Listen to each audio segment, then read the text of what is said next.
just moved into a new apartment, and being the broke post-grad I was, I had pretty much nothing except a few boxes of stuff from my parents' house. It was nice to be done with school and have my own place, yeah, but I didn't even have any furniture. Like I said, I was completely broke, so I thought maybe I'd be able to find something at least decent on the free section of Facebook Marketplace. If you've ever searched for furniture on Facebook Marketplace, you know it's not great. Half the couches there are held up with duct tape or something along those lines. I knew I couldn't be picky, but I wanted something that could at least last me until I had enough money to buy a nice one. I'd been scrolling for well over an hour, and was probably already a week into the backlogs. I scrolled back to the top and refreshed the page.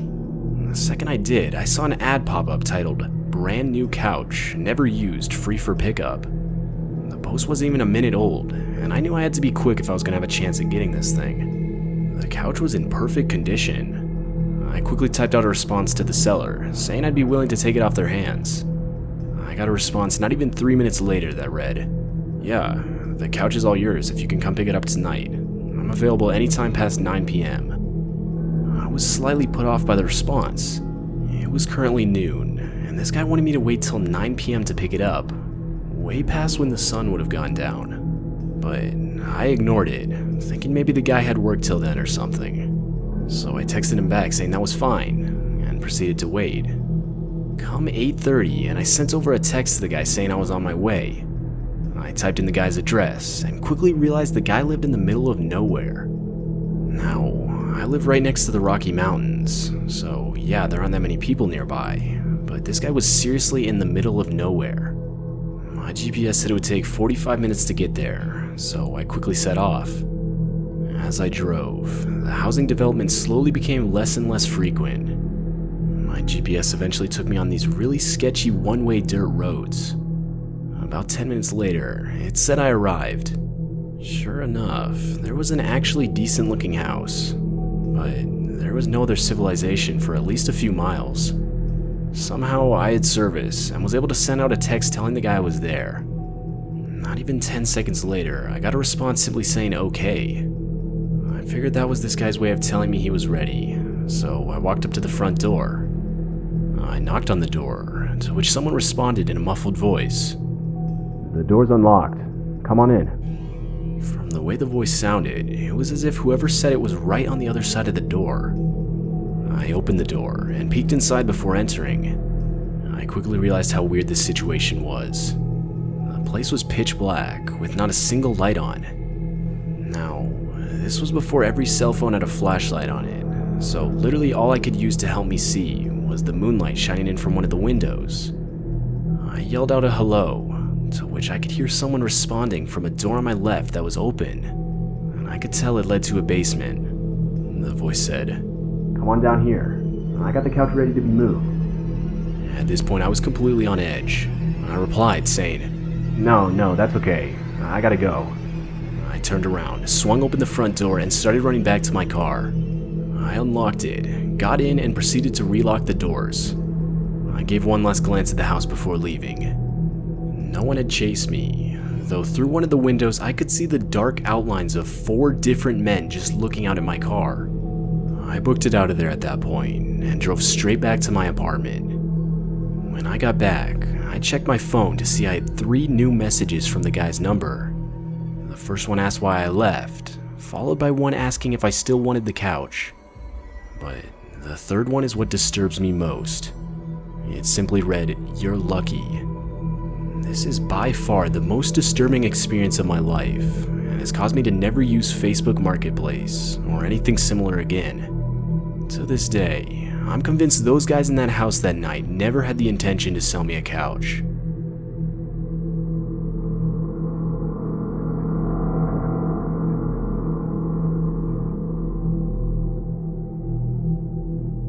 A few weeks ago, I had to fly out to a small town I'd never been to before in order to look for a place to live at for school. I was flying alone, though before the trip I had researched all sorts of apartments in the area on Facebook Marketplace, and was actually able to set up a few meetings to look at places. The first meeting was in the late afternoon, in a sort of remote residential area. The landlord sounded fine over email, and asked me to call him an hour before meeting him to confirm I was coming. and so I did just that. I called him an hour before, but he didn't answer. I decided to just start walking to the house and hope the landlord would show up by the time I got there. About an hour later, the guy called me. He asked me if I was still coming, to which I replied, "Yeah, I'm actually only about 5 minutes away." Though, the guy's reply caught me completely off guard. He replied, furious, saying I wasn't supposed to show up for another hour. I quickly realized he was right. Back then, I had a pretty old phone. It wouldn't automatically change times whenever you switch time zones. I forgot to change it manually and realized I was showing up an hour early. I explained the situation to the guy over the phone, but I could tell the dude was furious. Now, I get I was in the wrong, but still, getting that mad over something as small as this seemed weird to me. I explained to the guy I'd be willing to just stay outside of the house till the agreed upon time, to which he quickly replied saying no, almost pleading with me. At this point, alarms were going off in my head, but I ignored them as I really needed a place to live. I decided I'd just go get some food at a nearby place to pass the time, until I needed to be at the house for the tour. Once the time came for the tour, I showed up to meet the guy.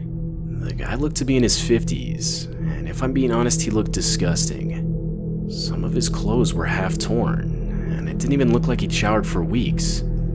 I didn't feel comfortable, and found myself just wanting to leave. Though, like I said, I really needed to find somewhere to live, and there weren't that many choices in terms of real estate at that point, so I decided to stay. As I was discussing the details about the house with the guy, I couldn't help but notice a man leave the house from a back exit. This man was young and extremely sketchy looking, even more so than the guy I was talking to. He took one look at us, ran out of the house to his car, and pulled away. At this point, I was full on disturbed. I asked the guy who that was, to which he replied it was another person he was giving a tour to earlier.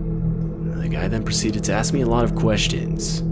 They weren't normal questions a landlord would ask, but rather more personal questions like how old I was, or what I was going to school for, the whole time staring into my eyes without blinking. I tried to give answers that were as vague as possible. Finally, we entered the house. Now, from the outside, the house actually looked decent, but upon entering, you could tell the place wasn't taken good care of. I followed the guy as we walked around the house looking at all the rooms. Every time I would ask about the condition of the house, the guy would avoid the question, simply saying it was unfinished. After we finished looking at all the rooms, the guy mentioned he wanted to show me a shed in the backyard of the house. Before I could say anything, the guy told me to follow him as he led me to the back of the house outside away from the street, to this sort of detached shed. When we got there, he opened the door and I quickly noticed that there were stairs leading down into utter darkness. He flipped on a switch at the top of the stairs, but no light came on. Normally, the response for this would be surprise, or something like that, but he didn't say anything, and just started slowly walking down into the utter darkness, as if he expected no light to come on. The guy was now just standing there at the bottom of the stairs, in the dark, and said, "Aren't you coming down?" I said nothing, still in shock that the landlord wanted me to follow him down into this dark basement cut off from the rest of the house. For whatever reason, I glanced back at the house and saw another guy in the backyard doorway. I panicked and ran into the woods. I didn't look back, and honestly I didn't want to. I don't know if they followed me, but after about a half mile of running, I turned around to find no one. I quickly realized the situation I was in. I was in the middle of the forest at sunset, with people possibly chasing me. Though, luckily, my phone had service, and I was able to find my way back to the hotel I was staying at with no other problems. As soon as I got back, I googled the house and did some more research on it. Apparently, the house had been abandoned for 3 years. I checked the status of the original Facebook Marketplace post I'd responded to, but of course, it was deleted. I debated whether or not to call the cops and report the situation, but decided against it, as I figured there wasn't much they could do. I can only imagine the guys I encountered that night were a group of homeless people with some unknown intentions. Whatever the case, the whole situation was extremely disturbing.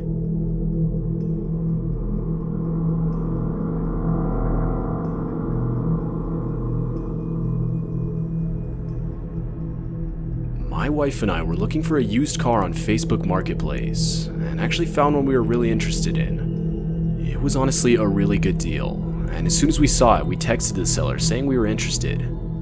The seller seemed perfectly normal over text, and we agreed to meet in a public mall parking lot. He said he wouldn't be available until he got off work at 5, so we agreed to do the transaction at 5:30. Come 5:30, and we arrive at the mall telling the seller what car we were in, just to get a text saying he was running late. We weren't in any hurry, and we figured he'd only be like 30 minutes or so. We both agreed it'd be a good idea to go into the mall and get some food at the food court while we waited. A good 2 hours went by, both of us pretty impatient at this point.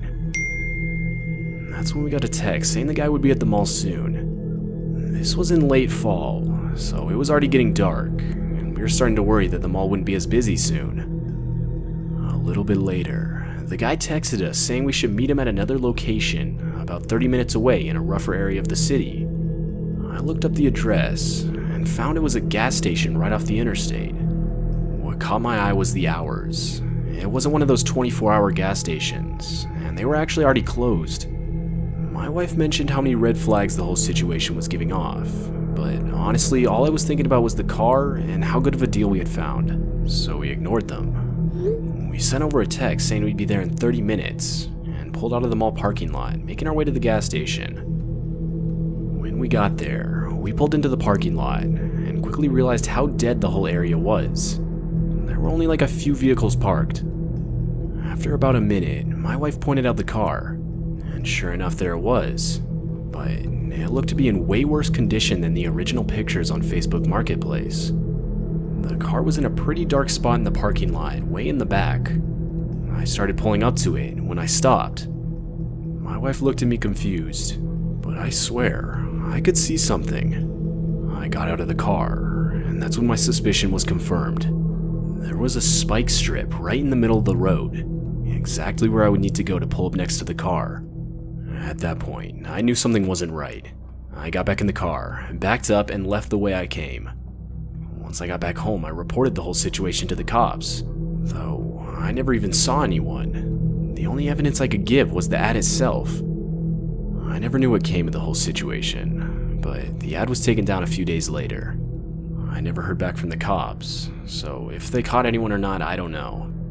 Either way, this situation has caused me to be a lot more cautious when using services like Facebook Marketplace.